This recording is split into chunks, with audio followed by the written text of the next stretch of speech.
बहुत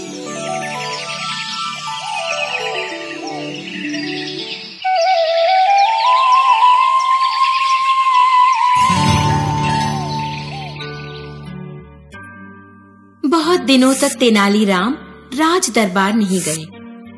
राजा कृष्णदेव राय उसके बारे में बहुत परेशान हो गए। उन्हें एक करीबी दोस्त और सलाहकार की कमी महसूस हो रही थी, जिसकी मदद उन्हें हमेशा चाहिए थी। फिर राजा ने सोचा शायद तेनालीराम बीमार है, इसलिए राजा ने तेनाली की जानकारी लेने के लिए सैनिक भेजा। महाराज, मैं तेनालीराम के घर गया था।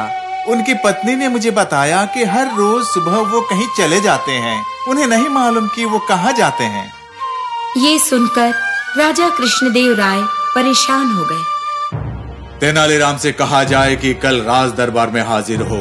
अगर नहीं आता है तो उसे कड़ी सजा दिया जाए। जैसे आपकी आज्ञा हो महाराज।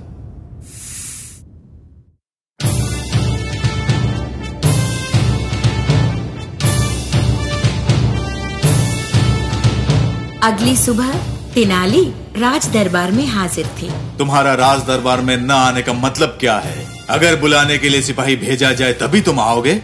महाराज, तेनालीराम ने नए कपड़े पहने हैं, देखिए। इसका मतलब ये है कि वो पैसा कमाने के लिए कुछ गलत काम कर रहा है महाराज। तेनालीराम अपनी कुर्सी से उठे और आराम से उन्होंने मलमल से ढकी किताब निकाली और उसे राजा को भेंट में दी। तेनाली, तुम्हें ये किताब कहाँ से मिली है? महाराज, पता चला कि किसी ने बड़ी चतुराई से ये किताब आपसे ले ली थी। मैंने इसे बड़े ध्यान से हर तरफ खोजा। इसे खोजने में ही मुझे इतना समय लगा महाराज। मैं ये किताब उसके जाने बिना इस राज्य में फिर से ले आया हूँ। शुक्रिया तेनाली। इस विजयनगर का खोया हुआ इतिहास वापस लाने के लिए मैं तुम्हें बख्शिश के रूप में सोने के ये 1000 सिक्के देता हूँ। मंत्री और बाकी के लोग तेनाली की ओर जलन की आंखों से देखते रह गए।